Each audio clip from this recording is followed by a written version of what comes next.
Hey, what's up, everyone? Hey, we're all here because we all got so much in common. We want to raise respectful kids, strong kids, kids of morals, of empathy, kids of integrity. And part of raising that kid means they have this characteristic inside of them, this really mature characteristic. And kind of what that looks like is when they make a mistake, when they act out, when they do something, they're going to take responsibility for that. They're not going to get defensive. They're not going to avoid it. And so today, I am very serious when I tell you that you are going to love today's episode. I really believe this. I know this is kind of bold to say. I think today is going to change your life if you apply the tools you are about to learn. Because Jordan, don't you agree? When you're going and you're talking to your kids and they're just like, sorry. Okay, sorry. Oh, okay. Okay. I don't want to. Why are you picking on me? I don't have to say I'm sorry. I didn't do anything. Because you see, this is like really annoying. Yeah, I mean, but it's like defense mechanism 101. Not only for kids, but for adults too. Like, you don't want to take the blame. Like, this idea that you're painting right now of having a kid that like stands up for what they did when they did something wrong. Yeah, that's so hard to find or to create. Like, how are we supposed to create like, it's hard enough for me to come to the table and be like, you know what? You're right. I was wrong. Like, I'm going to go to the edge here and be like, no, this is why I did that. I'm going to defend it forever. Gosh, I love that you said that. That really actually helps kind of lay a foundation for today. Like, we want our kids to be vulnerable and to not blame. And you're like, hey, Sean, before we do this, we got to realize like this is hard. This is a hard thing for us adults to do. 100%. Yeah, there's been many times where I'm like, and I have to think, I'm like, gosh, I'm so in the wrong right here. But how do I defend myself? Well, the only reason I did that is because because of this person, Mm-hmm. Well said. Right. And how can we teach our kids how to like do a genuine apology, a genuine making of amends if we ourselves struggle with it because we have that pride or we, maybe our parents didn't model it for us. This is why I think today is going to be like a game changer for many of us. Well, you're really good at this. Like, if I were to ask myself, how many times in my life have I given a true apology? Ooh, oh my. I don't know if I could come up with 10 different answers. Really? There probably has been, but I'm just thinking off the fly here. I've seen you do it. So if something's wrong, you will be like, dude, I am so sorry, and you'll step up to the plate and be like, my bad.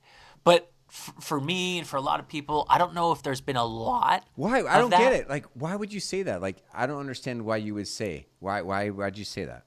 Because first off, to be truly apologetic, I have to forgive inside. How many times have we really done the forgiveness on the inside? Okay. Right? Okay. I'm just going to say it to clean the plate and be like, okay, let's move on. But do I really mean it? So if I want to give a true apology, I have to really think it like, oh man, that was my bad. I am so sorry. Interesting. Like, think of a kid throws a rock at another kid. It's like, oh, well, it slipped, Right. It's like, no, you really hurt them. Go say you're sorry. Okay, well, I'm sorry. It slipped. Like, well, are you really sorry? Or are you just saying you're sorry it slipped? Right. Right. That's a good point. Because to actually be you're sorry, to feel that, you had to go to a place inside, which a lot of kids and adults they don't want to go to. Correct. Wow. This is, So here's a little backstory for today's episode. One is that Jordan has no notes in front of him. I'm going to do all the teaching, and Jordan's just going to do the wingman, and he's going to respond, and I'm going to put him on the spot a few times. You ready for that, Jordan? I'm ready. 2, partly why we're doing this episode is because I have a video that's going viral right now, and it's called like how to create a respectful child. Okay. And people are really digging it for a few different reasons, I think. I'm not really sure. It's kind of going viral. But one of the things is because there's this we need tools for this. Like, we need tools for how do we, when we see our kid misbehaving, acting disrespectful, acting out, like, how do we respond? And one of the big things that the video kind of talks about, Jordan, is how so many of us, we move on and we don't really address it. And so what we're going to do in this not moving on is we're going to slow down, and I'm going to role play some stuff out for you today. What do you do when you don't react in the heat of the moment and you really connect with your child heart to heart, and you're really going to invite them and coach them and show them how to take true responsibility, to make amends, to really connect, and to make things right. And the term I'm going to keep using over and over is making of amends. Okay. Cool? Okay. Yeah, making sure that both parties feel that apology is warranted. So yeah, if you think about it this way, next I'm kind of laying a foundation here, is no, schools will not teach this. Your child is never going to take a class on the psychology of making of amends, how to take responsibility, how to comfort somebody that you've hurt, how to repair when there's a little rift or break in the relationship. And so parents or teachers in every home's a school. And so you are now going to do it because I'm going to teach you how to do it. Isn't that the hard part? And I can't wait to hear this. The hard part is like, you know that famous saying, hurt people hurt people. So the hardest part is to getting us or our kids to agree that the actions we're doing is causing hurt without saying, well, that's because they hurt me. Exactly. I only hit them Well because said. they hit me first. That's so true. So anyway, I'm excited to hear what you guys say. Saying the same thing you said in a different way. I was helping a couple in my membership with that thing yesterday, is that we end up like not giving love to people like our spouses or our children because we don't feel loved. So the husband, he's saying, I feel so criticized by my wife. I don't want to build her up. I don't want to give her hugs. I don't want to say nice things because all she is just negative. And the wife's like, well, I try to get him to parent the right way and do gentle parenting, and he doesn't listen. And then he gets defensive and he criticizes me. So it's like we all have, it's so easy for us to make excuses for why we're not loving. That's so true. And if you stay on that path, it can be detrimental. Round and round you go, right? Yeah. No one's loving anyone because no one feels loving, so no one chooses loving. Right. And then no one really makes amends. And then you're just living in this weird dynamic. Last little foundational piece. I don't talk about this very much, but I feel like I wanted to say this. So for content creators and like coaches online, Jordan, there's this little term. It's called gatekeeping. Have you ever heard of that term before? Well, in maybe not in this category. In the sales industry, there's a gatekeeper you have to get through to get to the salesperson who you really want to sell to, and they call it the gatekeeper, and you got to pitch to them before you pitch to the real person. Oh, okay. But in this category, no. So what you'll see in a lot of coaches on social media is what's called gatekeeping. So they'll be like, hey, so I'm helping my client, and my client just made $100,000 in a month. And so if you want help with that, just contact me and I'll let you know. So there's like a gate. It's like, I'm not actually going to help you, but you have to pay and get this information from me, and then I'll help you. There's a gate. Got it. That's what you mean by gatekeeping. So yes. there's a handful of things that I gatekeep on, and I don't really teach on a podcast. Yeah, that makes sense, because then what would be special about joining your group? Yeah, you'd want to keep the best stuff. So today's episode is one of the best stuff. And I just want to let you know this is good. Take notes. Get your notebook out. Yeah, Here we this go. is very, very good. And I just want to give you a sample of how important, when you level up your skills around this area of your life, how powerful this is going to change your life and change your parenting, is the art of making of amends. And no one ever raised me and taught me this stuff. I had to learn it from books and mentors, and now I want to share it with you. There's no gate here.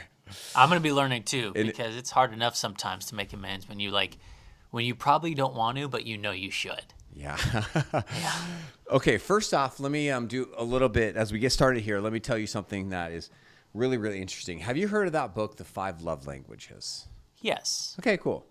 If I were to ask you, what are your love languages? What are they, man?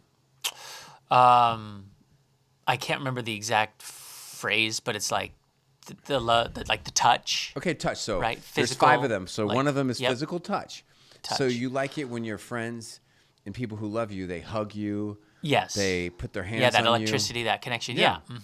Holding hands with my wife, or stuff like that. Cuddling up with your kids over a movie. Sure. Oh yeah. Okay, so you love. So you receive love by positive touch. How about from Correct. your friends, people like me? So we're going to see each other in Georgia like in 2 weeks. I'm going to give you a big hug. I'm going to be wrestling with you. Do you like that type of touch? I'm going to like be pumping up at you. Football player type stuff. Are you into that? No, but we could give each other a hug, and it would be great because we haven't seen each other physically in a long time, and that would be great rather than just like a fist bump. Okay, You know what I'm saying?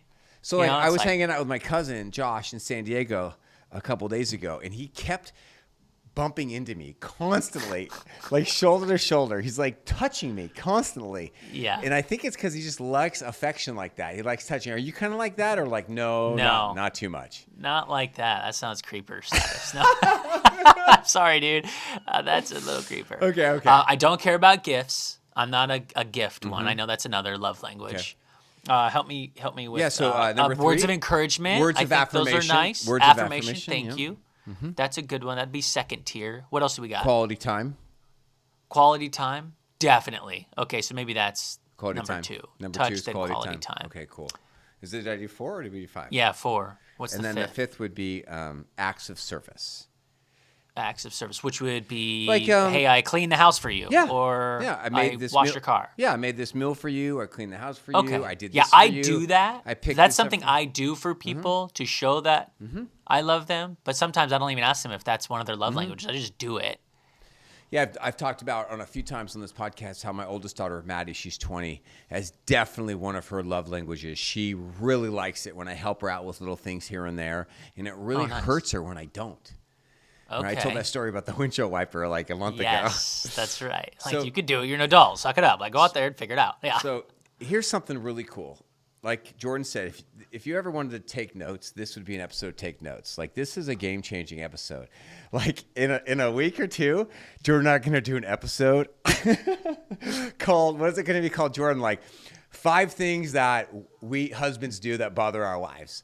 Correct. And yes. we're just I going already have my 5. I could list them out right now. that is not going to be a life-changing episode. No, it's not. That's going to be a fun episode. This today is different. So here's something. About 15 years ago, I discovered that the author of the 5 love languages, Dr. Gary Chapman, he wrote another book, which is not as popular, but I was like, what the crap?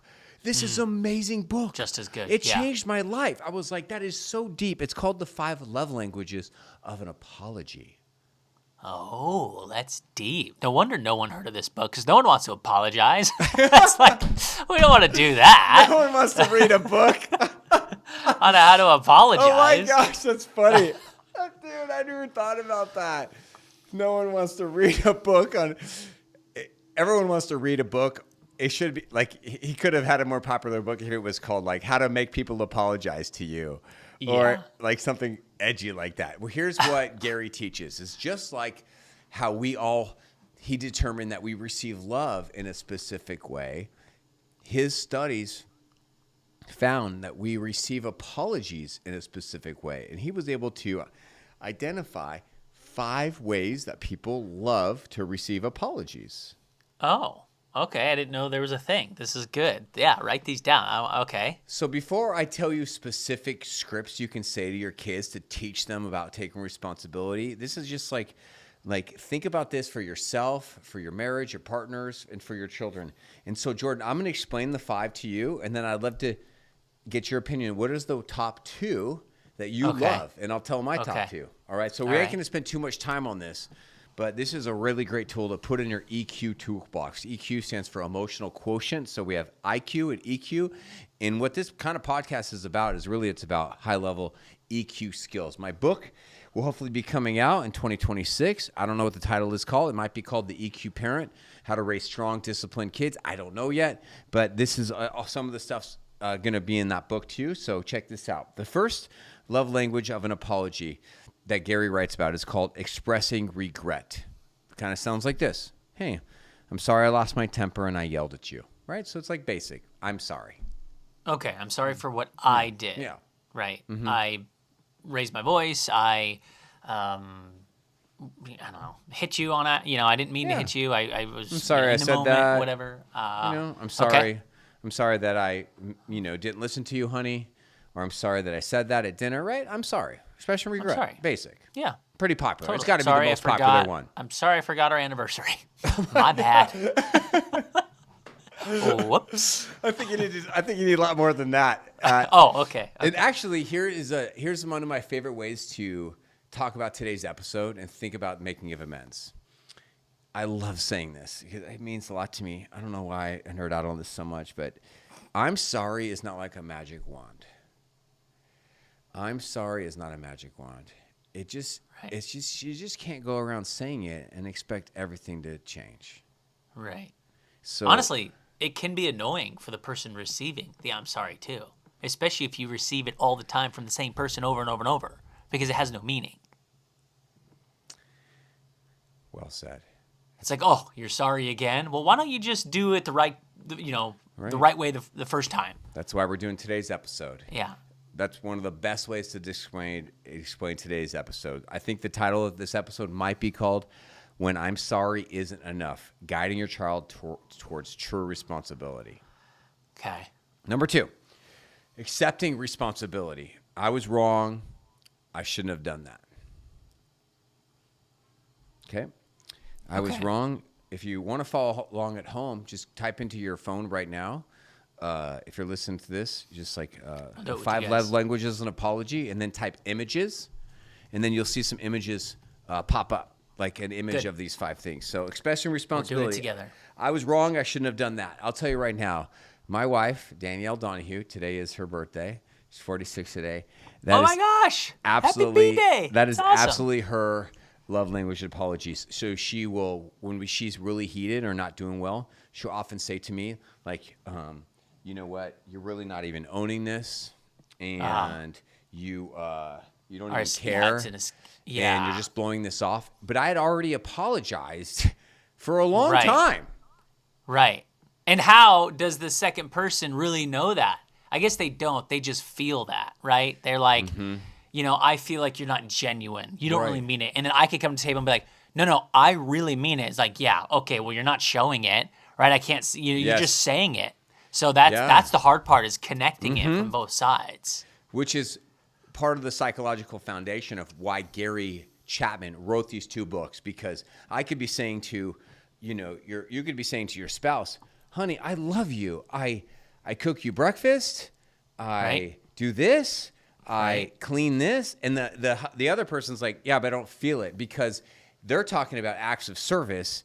And their person's love language is, let's say, quality time or gifts. So you're missing each other. So this is why you want to, this is why when I say to my wife, I'm really sorry, it doesn't connect with her as much as, hey, I was really wrong. I own it. I was wrong of me to say that. She loves that. Okay. All right. Now, it's like the next step.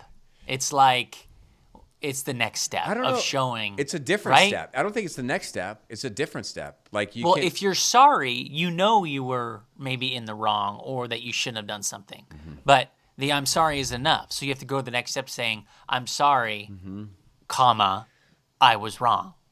Or in my wife's situation, I don't need to say I'm sorry. I can just say I was wrong. That was wrong of me to say. Because, like, for example, I'll say to her, hey, I'm really sorry that hurt your feelings.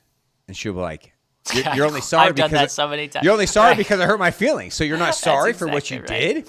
Right. No, I didn't do anything wrong. Exactly. So, and then round and round you go. Yeah. So I realized that here's why I'm comfortable by sometimes I don't say I was wrong because it would be dishonest.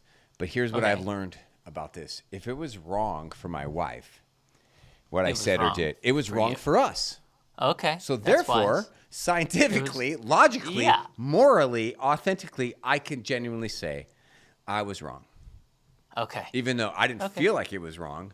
Right. But I'm not alone in this team. It wasn't wrong. It wasn't morally wrong. Right. But it was wrong for us because it was wrong for her. And we're a team. Yes. That's a good way to look at it, because a lot of us don't look at it that way. Like, why are you acting? Like, why do I have to come to the table? I didn't do anything, right? Like, it's like, but when you look at it, is from like, we're each a part in this relationship. Yeah. And when you put the two together, the outcome is it's wrong. It goes into the wrong category, even if it was just one of you who doesn't think it was wrong. Together it was. So I really like, especially visually, if I'm looking at that, it makes so much sense. I was working with this couple yesterday, and I said something like this, like, as soon as you got married, they've been married a long time. Yeah. You know, say for better or worse, you vowed to love each other when it got hard. And this is worse. It's worse. And they giggled at that, which was good because we were trying to make them laugh. But yeah, like, so for me, I vowed to love Danielle Donohue forever. And so one of the ways she likes feeling loved is by me saying, you know, I was wrong, or that was wrong of me. That helps her to feel loved. And so I'm going to keep my vows, and I'm changing my language of an apology to land on my wife's heart, which is what the love language is about. Okay, I have a question. Yeah. So when you look at, let's say, two parties, we're going to use, you know, just the idea of a male figure and a female figure. We know that the female figure tends to be more emotional. The male figure tends to be a bit more logical. And so for let's say it's the same incident, okay, but it's reversed. Mm-hmm. Let's say the guy, for instance, might be like, oh, it's no big deal. I shrugged it off. Yeah. But the same incident from the girl's perspective is like, no, this is a big deal. I need you to apologize. I feel like sometimes in a relationship, from a guy's perspective, it's like, well, that shouldn't have even bothered you. Like, it's really no big deal. Like, you did it 3 weeks ago, and it didn't bother me at all. I'm just moving on. That's, you know? That is so, so common. It could be hard from the masculine side to be like, I'm always having to say, like, I am so sorry, and you're right, I was wrong. Like, you didn't do that when you did it, and I didn't care. We just moved on. And that's where I feel like sometimes it can be a problem. So common. I was just and I don't know how to fix that other than like, because then the guys can be like, all right, well, if we're gonna play that game, then every time you do it, I'm gonna say exactly. You know, and then it gets into like, oh, he's being so annoying.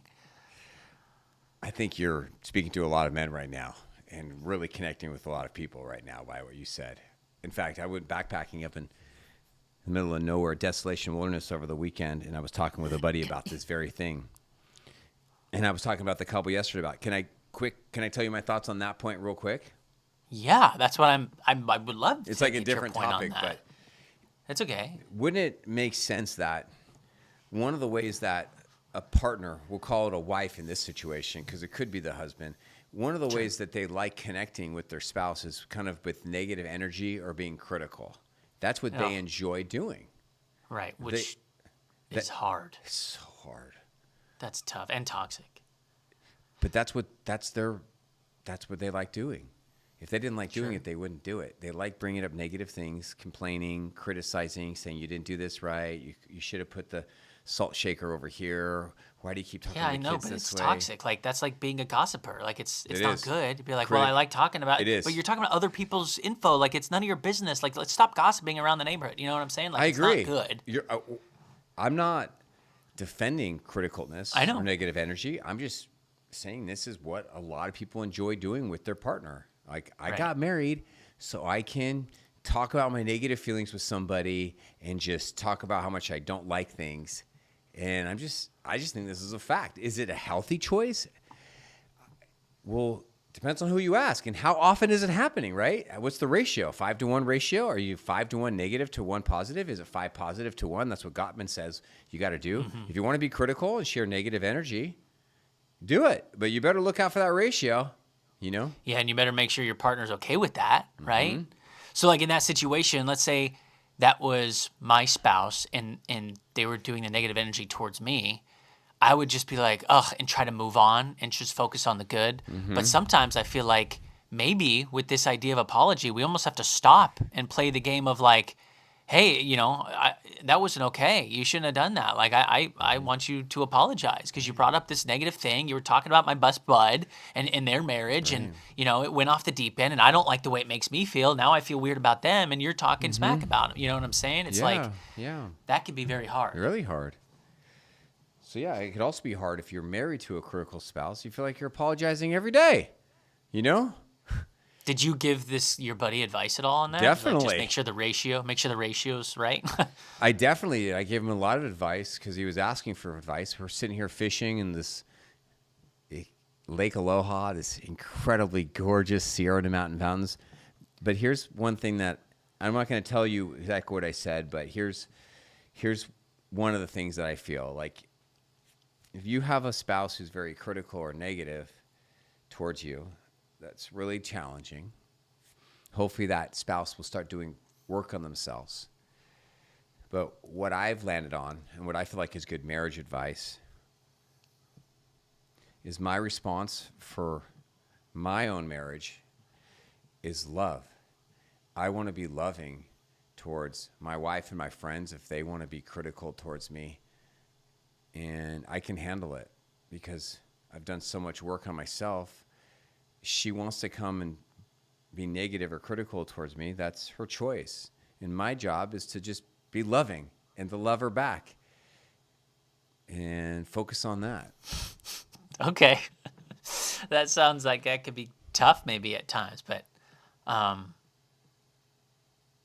yeah, I mean, I guess you're right. If you focus on this simple act of just that and you can accomplish it, you're not going to fail.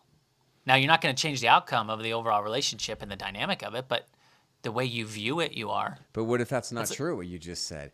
I like what that if it's you not? said that. You're right. What if it's not? What if that's not going What to change it? But what if it does? What if if it love is the does? answer? Yeah. Would you think I can change, let's say my wife for this example. Sure. Can I change her from stop being critical by matching her criticalness with criticalness? Should I do that? No, Would I that was change her? thinking no. How about Or like defensiveness? addressing it and be like, hey, let's stop doing this, right? But instead, you're like, no, I'm just going to be loving and be there and support. Right, but what if she doesn't want to stop doing it? Or what if she can't? Right. That's exactly right. Yeah. That's one of the things that I was saying that can be toxic, especially if one party doesn't want that and the other does.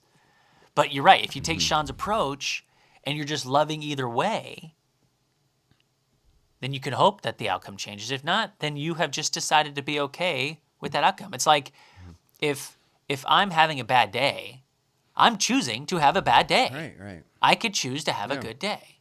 Yeah. Yeah, but what if your spouse or your child is choosing to wake up and on most days they're choosing to have a bad day? And you can't seem to change them. That's their No. choice. What are you going to do with that? They're gonna get annoyed at you. Gosh, Sean, you're just always happy all the time. Like life's so perfect for you. So what are you going to do? Are you going to make them? Are you going to force them to change? Are you going to yell at them, scream at them, psychologize them? Right. Or are you going to change yourself and learn Right. how to be loving and content with a challenging roommate? Yeah, that's good. That's good. Okay. All Number right. So we got three. Oh, this expressing is- regret, accepting responsibility. What's number 3? Number 3, making restitution. I know I've hurt you. What can I do to make it up to you? So it's not just like I'm sorry. It's like, hey, I want to take an action. How can I make this up to you? How can I make this right? Well, you should already know. You shouldn't have to ask me how to make things right. So making restitution, that's number 3. Any thoughts on Okay. that? Or number 4? So ready? So like, it's almost like verbalizing, hey, I know that I'm sorry is not enough. How can I make this up? Don't we all love that when like shops that we shop at, they say that to us. Hey, we're really sorry for this inconvenience. We'd love to give you this Right. upgrade. Or what can we do to make this right can we with do to you? make things That right? feels good, doesn't it? Because then you're right, but then I feel guilty with, okay, how much can I ask for? Like, I want my money back, or I want 20% off for the next year. You feel guilty? I don't. A little bit. We don't feel Sometimes. guilty about that. Yeah. It Sometimes. it feels good. Like, hey, you made a mistake. You just you didn't keep up your end of this arrangement. You should be making it up to us. All right, let's go to number 4. And All right. I really want to hear what you're thinking here. Okay, number 4, genuinely repenting. That's the big one. Okay, so that's the one that's like, I'm sorry I hurt you. I am so sorry I put you through this. Like, I don't even know what I was thinking. I shouldn't have even put myself in that situation for this to happen. And I will never do this again. I will never hurt you again. That's Good. probably what that means, right? Yeah, you're right. It's like, Yeah. I'm changing. That's like- I'm going to change my behavior. I'm committed to changing my behavior. Changing, Right. repenting, turning 180 degrees, and I'm going to go in the other direction. Right. I feel like, and I could be wrong because I didn't read this book, but I feel like these levels, these top 5 languages of apology are like levels. Like step number 1, say you're sorry. Okay. Step number 2, say you're sorry and admit it was your fault. Oh, okay. Okay. Step number 3, say you're sorry, say it was your fault, ask how you can Oh, be forgiven. interesting. I haven't thought about that Step way. number 4, do it again over and over and over. It's like, I'm so sorry, I'm so sorry, I'm so sorry, right? I never thought of it that way. I like that. Here's the way I've been thinking about this is if I'm going to go apologize to somebody, I'm going to use all 5 because I don't know which one's going to land with them. But you got a good shot if you do all of them. I'm going to break them all out. I'm going to break them out right now because one of them's going to land, you know? Okay. Yeah. That's so funny. And then if I do know the person, then I kind of know more of what is going to connect with them. Yeah. And this is like an example of like EQ skills. Like people with very low EQ, they go, sorry. Can we be done now? I said I was sorry. That's how children talk. Right? Exactly Can you leave me alone? I said I was sorry, all right? That's a magic wand. We're done. Right. That's my, I guess that's my dumb person voice. All right. That's good, though. Number 5, requesting forgiveness. I value our relationship. I hope you can forgive me. Yeah. Ooh, hope you can forgive me. Like actually verbalizing, can you please forgive me? That's sweet. That's a sweet way to talk. Okay, so I can see this for adults. I'm having a hard time trying to get my child to understand this. Well, this is what I'm here for. I'm going to help you translate this into teen and child language in a bit. Okay, good. But can you tell me before we do that? Because this episode's going a lot longer than I planned. It's having fun. We're nerding out. Can you tell me, out of these 5, what are the 2 that you love it when your wife, Danny, or someone says it to you? 1, expressing regret. I'm sorry. Number 2, accepting responsibility. I was wrong. Number 3, making restitution. I know I've hurt you. What can I do to make it up to you? Generally repenting. I will change my behavior. Or number 5, I value our friendship. I hope you can forgive me. I would say a lot of people would tend to lean on 4 and 5. Genuinely repenting. Yep, they're really sorry. They did not mean to hurt you. Mm-hmm. And then 5, because of that, they're hoping that you or me in this situation forgive them for their actions. Mm-hmm. Now, it's not up to us, whoever committed the crime, let's say, that can choose whether or not they forgive us or not. You should have forgave me. I said I'm sorry, and I really meant it. And I even bought you that new car because I knew I was in the wrong. Why didn't you forgive me? Right? That's your dumb person voice. That's my. So we would hope for that forgiveness, and that comes with genuine apology. I am so sorry. So you 4 and 5. I've even heard these stories of to get to that level, this 5th level, is almost I look at it as a pyramid. It's getting to the top. It's getting closer to God. It's if you can truly forgive someone, let's say the worst case scenario, right? I'm just bringing up a random example. Some drunk driver killed your kid. Oh, geez. Okay. Right? A hardcore, and I've heard stories about this all the time, where the parent will go to the prison and say, I forgive you. Yeah. How hard would that be? Yeah. That is so hard. Even if they don't, deserve that. Right. But it's that forgiveness is more for you, the person who had the crime committed against you, because it releases this box of hate and regret or whatever that is built up inside. But for a healthy relationship, getting that forgiveness is it's everything you need to have the relationship move on and become stronger. That was powerful, man. I mean, if you are in a relationship, and think about this. Think about if, for instance, we'll just use you and your wife for a second, and something happened 5 years ago, and you're well, I still haven't forgiven you for what you did. You're 5 years? What? Right? Yeah. Think about that. That's a long time to have something held on and be well, I still don't trust you because of this. It ruins trust. It ruins communication. It ruins love. It ruins everything. So I think we all hope to get that forgiveness, but ultimately having someone generally, sorry, repenting is the goal. Well said. What you just talked about is actually a very sensitive topic, but it's actually something that happened 3 years ago. 3 years ago, I actually made a couple bad choices with alcohol. And I told you about this privately. And then I was confronted by her, and I lied. Right. And that was Which we've all been there. We've all done that. Been confronted by something. Be like, no, what are you talking about? lied. I haven't so done that. bad, so bad. I'm so ashamed of myself. I've had to forgive myself, and I had to go through this. And so 3 years. Last week, I just celebrated my 3-year sobriety. Dude, that's a big deal. Congratulations. Thanks. Dude, I'm sitting here on 16 days in sober September, and I'm like, gosh, this is so hard. So yeah, 3 years, that's awesome. Just for the record, I don't feel like I have a problem with alcohol or I've ever had a problem with alcohol.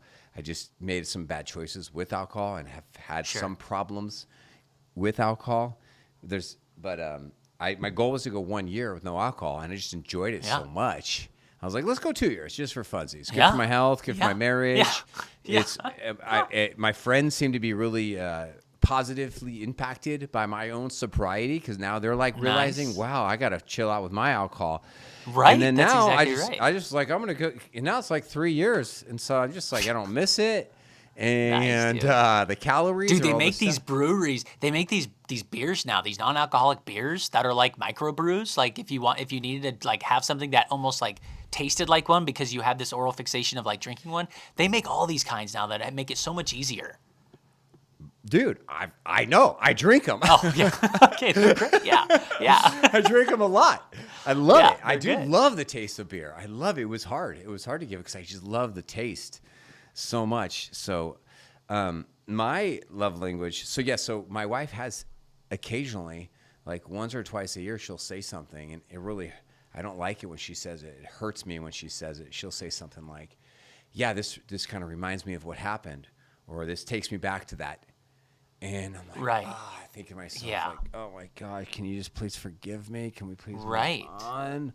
You know, like it's just, but forgiveness is not a magic wand, and apology is not a magic wand. And when you really screw up like I did, it just takes time. It could take months or years of healing, and you got to give that person space to work their own process and to process through that, And I think that's probably going to be a tough thing as we transition to like the kids conversation, reminding our kids that, like, like teaching them how to give a good apology, but not expecting a that's okay or thank you for saying that, and not expecting a I forgive you.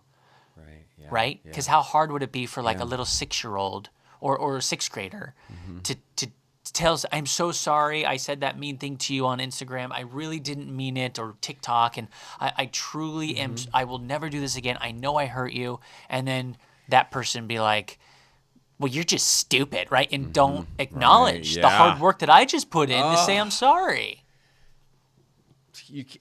I can't believe how wise that is that you just said that, because you can't honestly have a good podcast episode on the arts of making of amends unless you talk about what you just said, which is you can be in such a great loving spot to give an apology.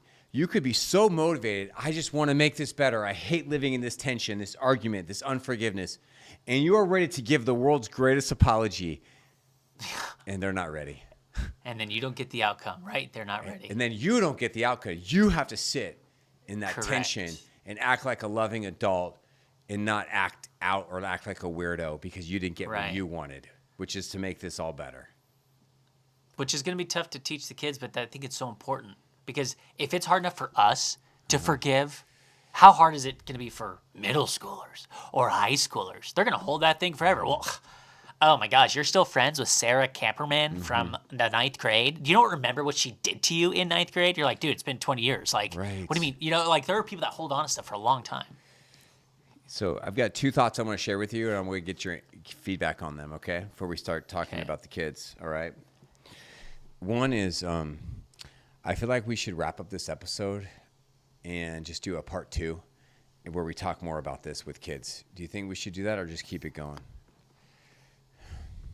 If you think we have enough content, yeah, man. I mean, I think this is going to be a good topic for everybody. I mean, it's a good topic for me. I'm enjoying it. I think it's going to be interesting to get your perspective on how to have these conversations with our kids. So we probably should do another one because it might take a minute for you to kind of break down different examples and walking us through, conversations. Yeah, I don't know. I feel like if we keep going, we might be over an hour. And so why don't we just like wrap it up and then just do part 2 like next week? Okay.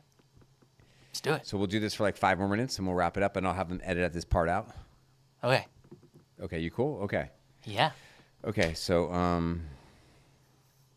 okay, let's pick it up from here. Let me make a note. 39. I'll do 40. I'll just do 40.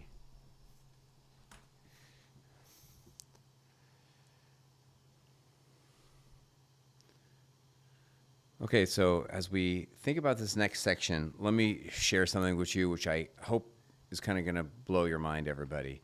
So if you grew up in the 80s and 90s, then you were probably punished as a kid. And then what's happened in the last 20 years, you have this positive parenting movement, and then you have now this gentle parenting movement where people like me are like, hey, we should rethink punishment. And so I'm going to encourage you still to rethink punishment for a second. What if your child acts out, misbehaves, disrespects, and then instead of you ignoring it, instead of you just gentle parenting and then not really requiring anything of the child, so you're not just punishing the child, you're not just giving this child a little excuse or validating their feelings and then moving on. Instead of forcing the kid to apologize, instead of receiving a weak sauce apology, like, okay, sorry, and then moving on, what if I were to change your paradigm right now? And you said, I'm not going to do any of those things. Instead, here's how I'm going to train my child. Here's how I'm going to discipline my child. I'm going to discipline my child by putting them through this process of making of amends. Any thoughts so far? Any questions? Yeah, no, tell me more. I'm like intrigued. You're leaving me on a cliff here. Like, oh, what does that mean? How do I do that? Because ultimately it's going to reach the goal we're looking for, which is to give an authentic apology. Yeah. But you're saying we got to do it with different words, right? We're making amends. We're not just apologizing. Like saying the same thing a different way. What if punishment wasn't the best way to raise great, respectful kids? What if ignoring or gentle parenting and giving excuses for the behavior wasn't the best way to raise? What if we've all been missing the point? And this is a big part of my book. What if the key to raising great kids is actually everything we've been talking about here today, which is to teaching them how to make amends, requiring them to and expecting them to make amends, and then coaching them in the process of making of amends. And what if that is the key to good behavior and amazing adults, amazing kids? Right. Isn't this kind of interesting? It's very interesting. And not just for kids, for adults too. Like for my coworker that I haven't talked to in 3 months because they did X, Y, or Z. To my neighbor who I haven't talked to because they've done X, Y, or Z. This is this is good for everybody. So next time you're in the aisles of Target and your kid is acting out and acting like a weirdo, the next time school is out and your 12-year-old is acting horribly, the next time your 17-year-old makes a big mistake and you kept them lying, instead of punishing, instead of people-pleasing, instead of ignoring, what if you responded in a way like you would with your own spouse? And you actually cared and you entered in, and then in a way you shared your feelings, your thoughts with your spouse, and in a perfect world, your spouse then makes amends with you and rebuilds trust, reconnects. What if you could teach that to your children?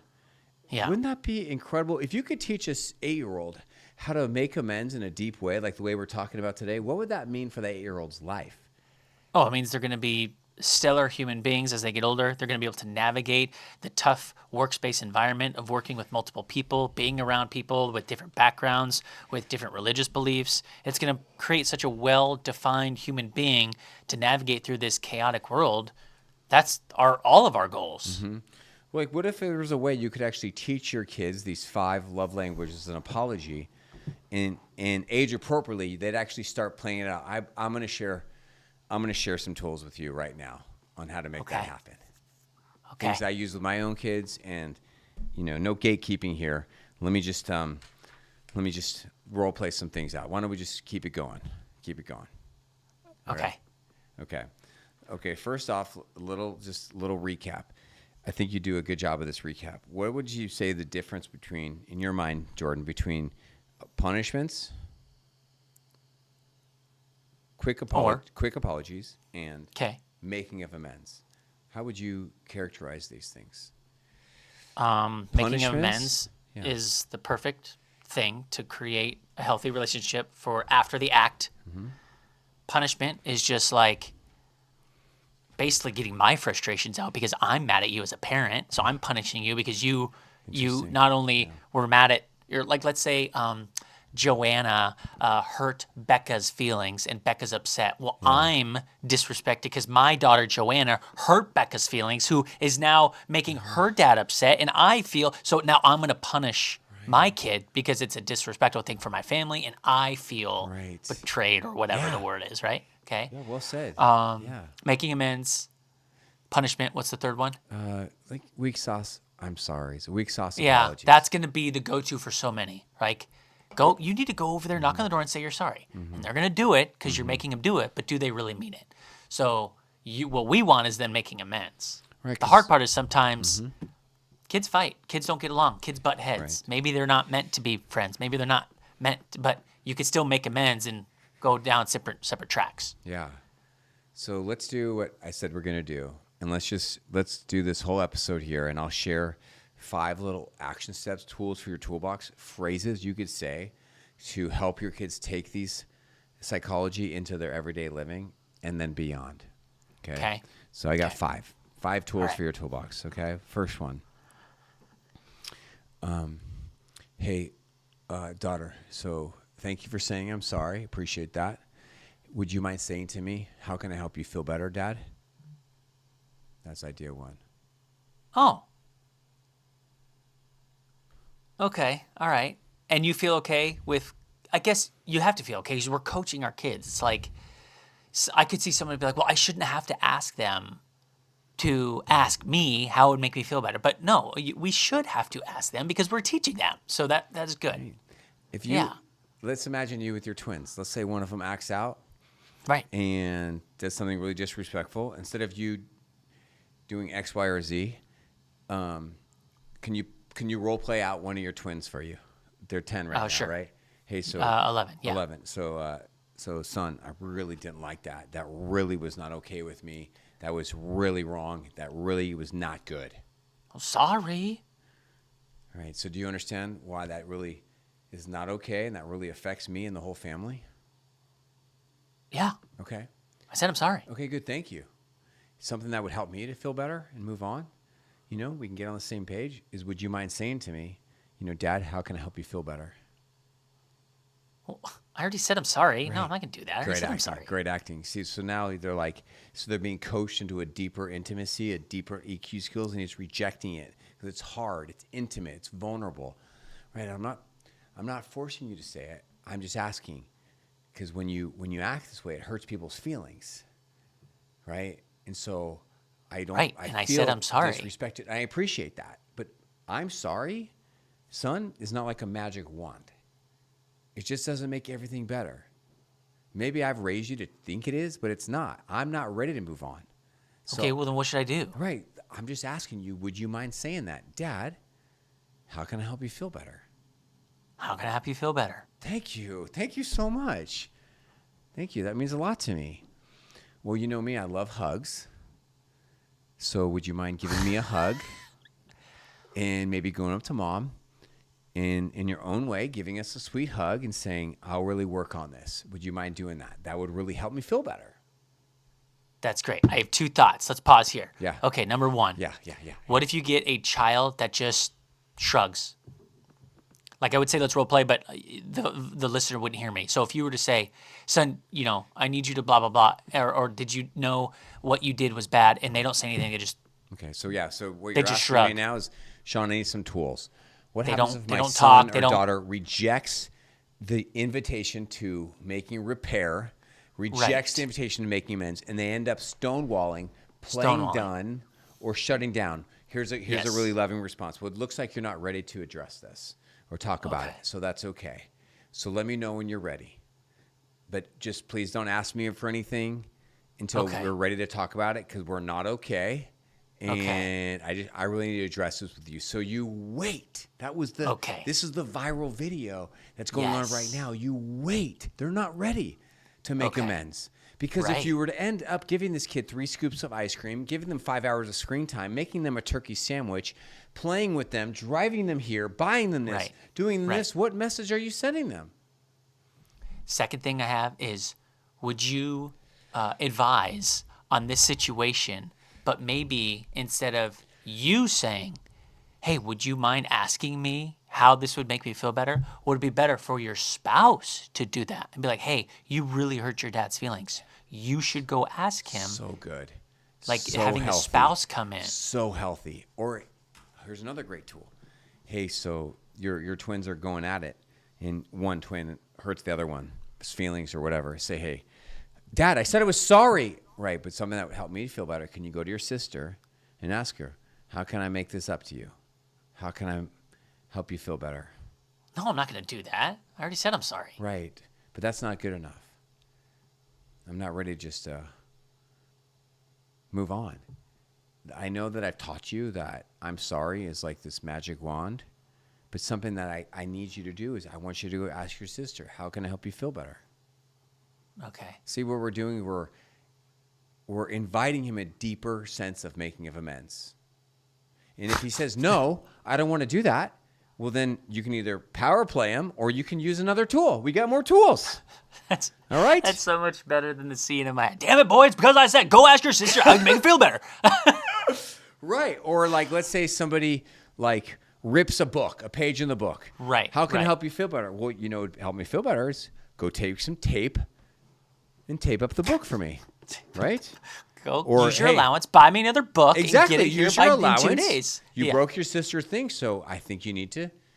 So versus which one sounds more loving and caring and more like a coach? Hey, here's the deal. Bring me your allowance. You're not even getting any allowance because you lost your allowance because you broke your sister's toy, and now you have to pay for it. You're a freaking idiot. Or, hey, I think you should come up with the idea. Why don't you go up to your sister and say, hey, I would like to use my allowance to fix that toy. Would that help you feel better? And is that a lot to ask a 6-year-old, a 10-year-old to say? Of course. Yeah. But do you realize how capable all children are of talking this way with the proper coaching? Yes. They really are. I've got 3 little science experiments here that live in my house right now. They're 20, 16, and they're 9. Yes, you can train a child to talk this way. It just takes time. Wow. Yes. Okay. Also, here's something that is really interesting. Did you notice how when I coached my son to say, how can I help you feel better? Did you see what my response was?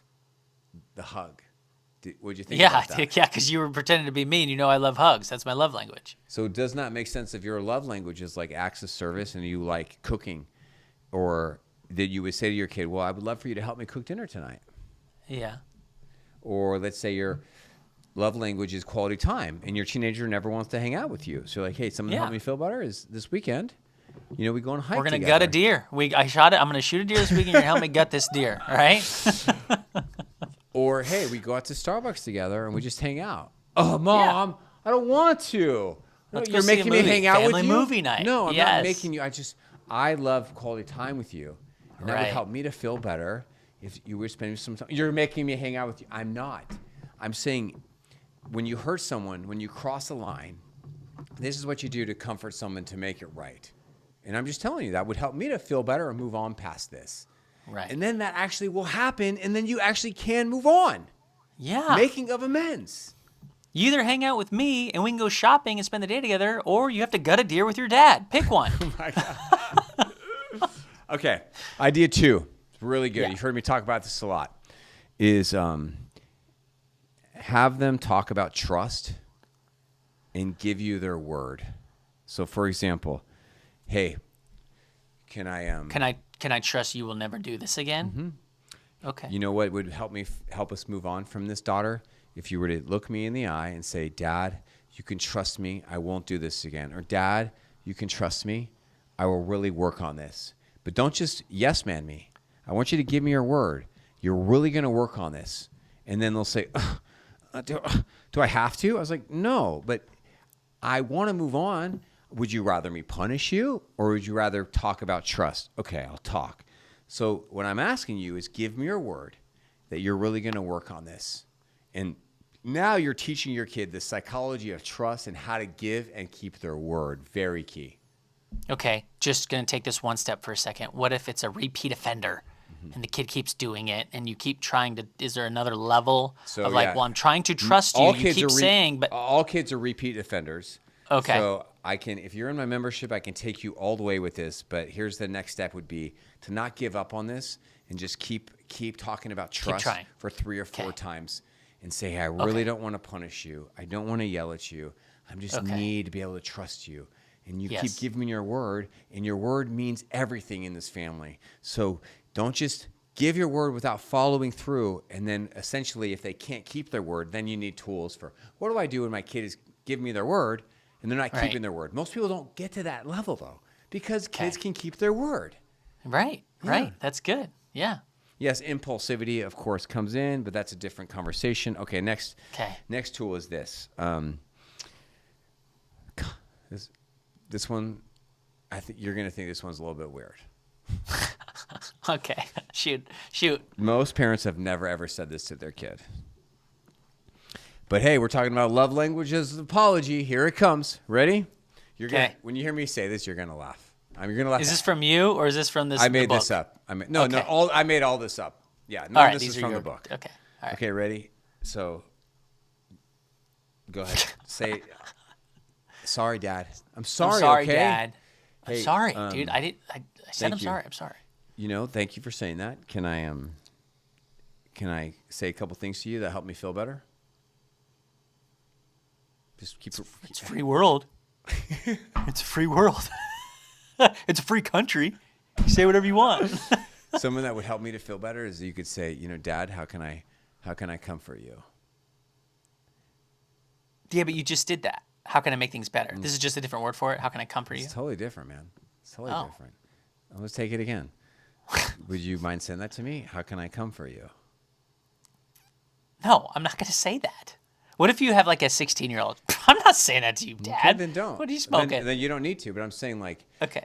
In life, like, when I hurt Mom's feelings, she doesn't take my phone away. Yeah. My job is to comfort her because I know, like, I'm sorry is not like this magical word. I need to show comfort and care to help make it right with her. Don't you see me do that with your mom, son?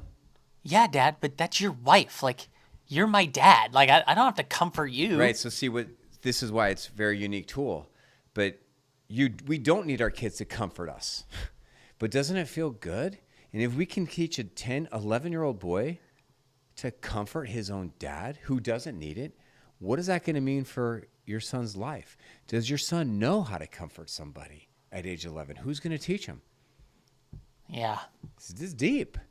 It is deep. I didn't know how to comfort my wife when I got married. I didn't know how to comfort her, man. Do you think that was... No, we all don't. Of course. Did you know? I didn't know how to comfort a woman when I was 25 years old. I was married. No way. You didn't?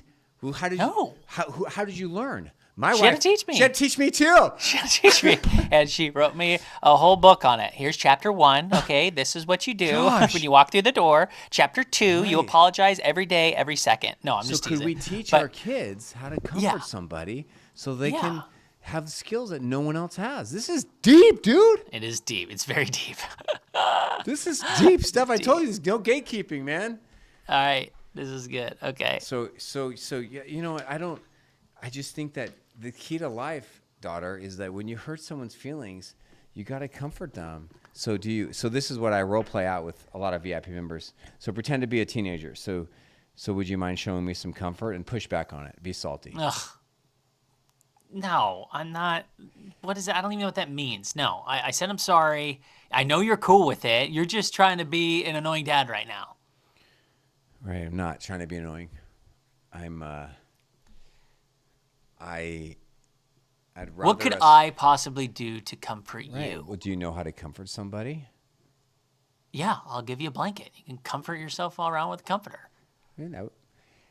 I guess that's a nice start. But like when you hurt someone's feelings, your friends, Do you know? I said I'm sorry. I know, but I'm not asking you about that. I'm asking you, do you know how to comfort somebody? By saying I'm sorry? Right. But do you think that comforts by- somebody? It doesn't comfort somebody. See, we're paradigm shifting. Do you know how to comfort somebody? I do. You see me comfort you all the time. I've been role playing and modeling this for you your whole life. I'll do it right now. I'll show you how to comfort. I've been comforting Yeah, but you're an adult. I'm a kid. Right, but you're 16. And I'm asking you, do you know how to comfort somebody? And would you mind saying some things that are comforting? And if you don't, I can give you some ideas right now. Would you like some ideas?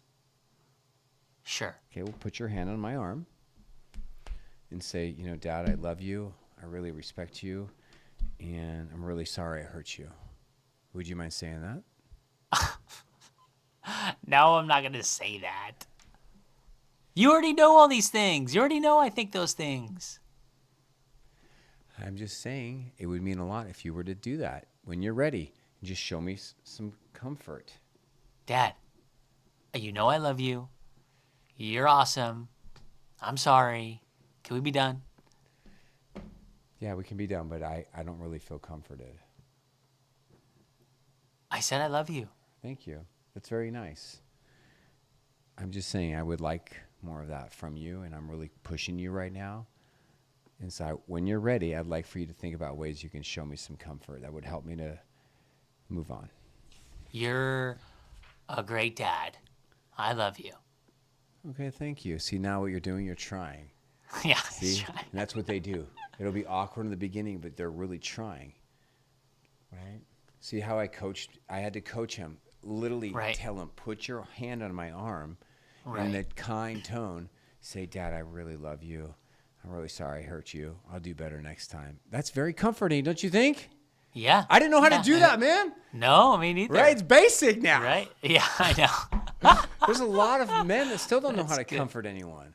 And so and they're raising kids, and boys in particular don't know how to comfort. And a lot of girls now, they don't know how to comfort anyone. They're living that feminine spirit. Yeah. Right? All right. The next one, let's go through these next two really quickly, okay? Here. So, son, you do realize that was really disrespectful. That really was not okay. You did that. Go for it. That's your line. Yes. Yeah. Yeah. That's why I said I'm sorry. Right. Didn't mean to do it. Thank you. So can I tell you something that I think would help me to move on from this and kind of put things right? Is this after we asked them to comfort? This is idea number 4. Or is this separate? This is idea another 4. idea. So here we go. Can I tell you something? Sure. Would you mind saying to me, like, what do you need? Dad, how can I show you some empathy? What? What'd you just say? Yeah, would you mind showing me some empathy or talking to me about empathy? Well, you want me to cry? Great acting. So what is happening now is that Jordan's playing an 11-year-old character. He doesn't know what empathy is. He doesn't know how to express it. So your kids, whether they're 5 or they're 16, when you first start using this tool, they're not going to know what to say. You have to coach them. So do you know what empathy is? No. Okay. So empathy is like, you say, like, Dad, I know that must have really hurt that I acted that way, and I said that to you, and I said that to your daughter, my sister. I can see that must really be hard for you. It's like you're feeling with somebody. You're not feeling what I'm feeling, but it's like you're feeling with me. Oh, yeah, that's definitely deep, low stuff. That's going to take a lot of practice with our kids. That's going to take a lot of practice with adults. That's good. But yeah, you're right. Like, you start now. You start when they're 5. By the time they're 15, you get into it. Like, they'll just naturally be doing it. So can you see? Yeah.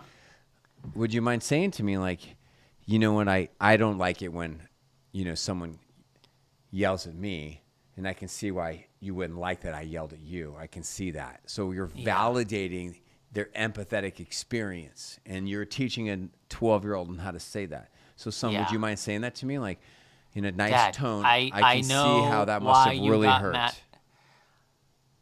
I know what I did made you mad, and I'm not going to do it again.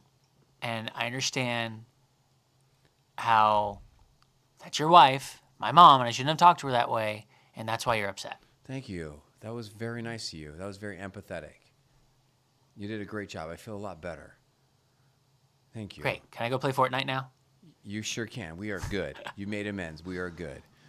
And so the 5th tip is the best way to teach all this stuff to your kids is by you modeling it. Makes sense. Right. That's it. Our show is over. That's it. That's good. Like those, here's a little recap. Like that would make sense. How are you going to teach this to your kids? You've got to model it. Model it. You It's have hard. got to model it. Wow, we went on a journey, man.